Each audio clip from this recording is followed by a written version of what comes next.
Göyləri, yeri və onların arasındakiları 6 gündə yaradan, sonra da ərşə ucalan Allahdır. Sizin ondan başqa nə bir haminiz, nə də bir şəfaətçiniz vardır.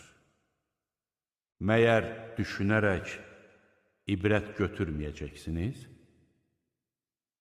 O, göydən yerə qədər olan bütün işləri idarə edir. Sonra da bu işlər sizin saydığınız illərdən 1000 ilə bərabər olan bir gündə ona doğru yüksəlir. Qeybi və aşkarı bilən, qüdrətli və rəhimli olan O'dur. Hansı ki, yaratdığı hər şeyi gözəl biçimdə yaratmış, insanı ilk olaraq palçıqdan xəlq etmiş, sonra onun nəslini bir damla dəyərsiz sudan əmələ gətirmiş, sonra onu düzəldib müəyyən şəkilə salmış və ona öz ruhundan üfürmüş, sizə qulaqlar, gözlər və ürək vermişdir.